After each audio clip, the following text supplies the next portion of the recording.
let's talk about how to prepare for a Hirevue interview. What's up guys, it's Mike from Job Ready English, here to talk to you about how to prepare for Hirevue interviews. So if this was me, there's a couple of things to think about. Generally with Hirevue interviews, you tend to get 5 days to submit. I like to use this as a rough working average. Bearing in mind, once the invitations have been sent out, there's a limited number of roles and they're going to be asking a ton of candidates to interview. So you really want to be submitting sooner rather than later. Common mistake that I see candidates make, so they'll say, oh, I'm going to do it next week or next month. And then they submit and the job's already gone, or it's not advertised anymore. So 5 days tends to be a good way to think about this. And I tend to split this up really quite simply into 3 discrete parts, which I wanted to talk to you about. Part number 1 is research. So if you imagine that you had 5 days, really day 1 should be spent researching. So you want to research the most common interview questions, you want to research your key facts for why you want to work for this company, for why you want to do this role and get this job description. If you don't know how to do this, make sure you check out our 28 most common questions down in the description below. Check out our store. We've got tons of resources to help you do all of this. Also, we've answered each of these individual questions, so you can search why this company, why this role, tell me about yourself, Job Ready English, and you'll be able to find answers and handsheets for free. Handsheets? You'll be able to find answers and worksheets for free for you to write out these answers. So I tend to say to candidates, well, do your research. Next, you want to research most common interview questions and also the format. So for a lot of the big companies, we already produce past the interview videos. We have past the interview prep packs for like PwC, Deloitte, KPMG, Lloyds, and I think about 15, 20 other companies. So if you go to the link in the description below, courses.jobreadyenglish.com, you can basically buy them for $5, which kind of saves you the hard work. A lot of these questions are available just from publicly available sources. That's where we get them from. We pretty much get most of our answers from Glassdoor, Wikijobs, student rooms, based upon the last 6 months. I don't like questions that are older than 6 months. The research you really want to limit to a day. You want to keep it to a fixed time. If possible, like an hour or 2 hours is enough, because there's no point you accumulating 50 questions, because part 2 is you're going to have to write the scripts. I would probably say if you can find, I did a Hirevue video interview and I got these questions, and we're also looking for repetitions. I would only prepare for questions that I see repetitions of them. So if I see it repeated 2, 3, 4, 5 times, I would always prepare for, tell me about yourself, why this company and why this role, because guaranteed it's going to come up, right? Based upon your research, from questions from actual candidates from the last 6 months, you're actually going to have quite a small pool of questions and you're going to know what you need to prepare for. The other thing that's quite useful to know is how long am I going to get to answer, because that's going to affect how long my scripts are going to be. So if it's 60 seconds, it'll be 100 words. If it's 90 seconds, it'll be 150, and so on and so forth. I tend to do about 100 words a minute because it's easy to remember, and also most people speak about that pace. You might speak a little bit slower.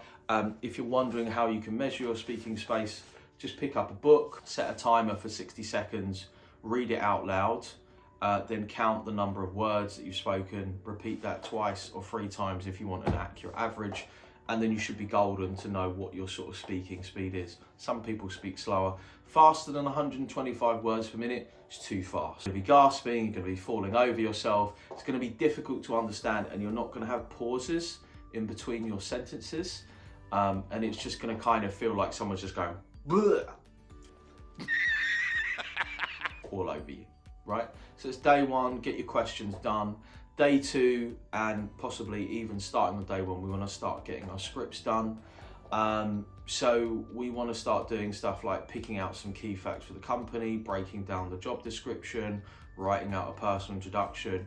Now, importantly, for the competency questions, 90% of interviews are motivation plus competency or behavioural questions, like tell me about a time you worked in a team, tell me about a time you led a team, blah, blah, blah, right?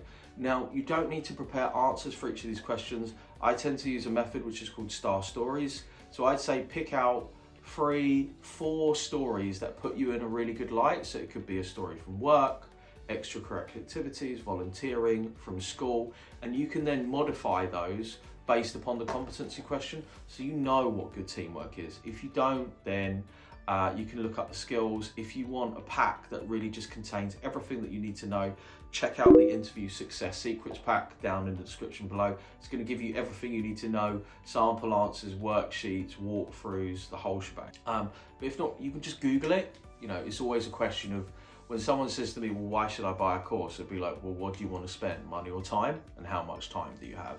So you can look those up. So if you prepare 3 to 4 stories, then you can basically match those up to your questions. So when you're preparing your scripts on sort of like day 1, day 2 and writing everything out, you can say, oh, okay, a time when I worked on a team. Oh, there was a time when I was an intern.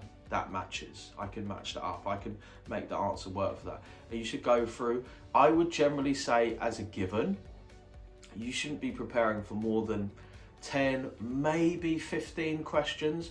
Any more is too much.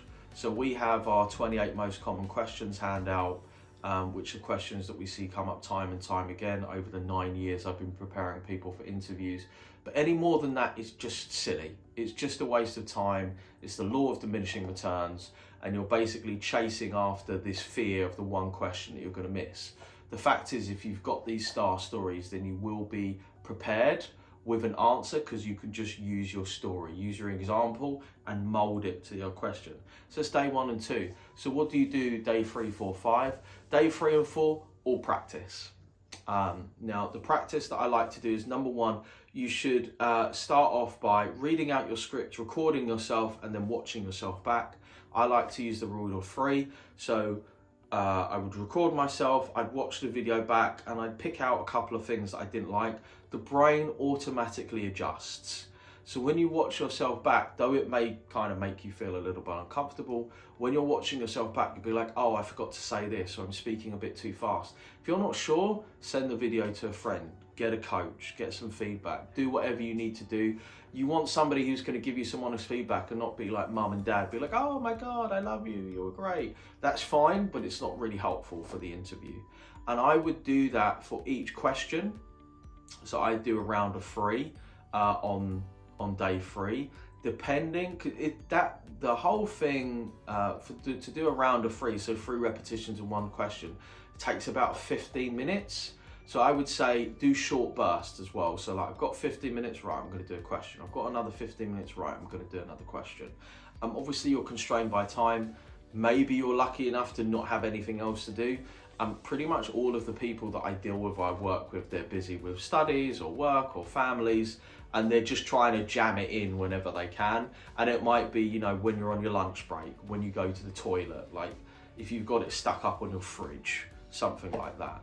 That should be day 3 and 4, because really the difference between passing and failing the interview is the difference of how often you practice. That's really the difference. Scripts are great, but it's not so much about what you say, it's about how you say it. That's really important. Day 5, so say this is the day that you're going to do the interview, I would just do 1 run through of all my notes. If you can shorten your notes, you can turn them into cue cards. If you can remember them, great. If not, don't worry, you don't have to. So you can see here on the wall behind me, you could like do the interview here and have your notes stuck here, or you could have a second screen, or you could use an auto cue, whatever it is. There are ways around, and it does make it much easier for you to refer to your script or to have it there, just to give you that sense of confidence in case you think, oh crap, I forgot what I was going to say. Make sure you get a good night's sleep. I tend to say do the interview in the morning. Why? Because you've got the most energy. As you go through the day, I know for me, I have less and less energy. I'm less like, whee! So what I really want to do is I want to hit that interview when I feel like I have the most energy. Maybe you're living in a house with other people, so the mornings are quiet.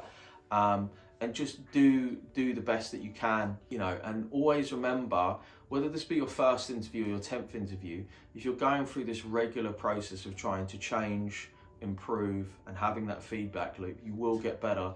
Don't get tied into the result. I always say to candidates, it's just a practice interview. When you think it's just practice, it makes it feel so much easier than like, holy crap, I've got to pass this interview. I hope that you found this video super helpful for 5 days to prepare for your Hirevue video interview. I wish you the very best of luck. And just remember, every no is a step closer to yes. Good luck.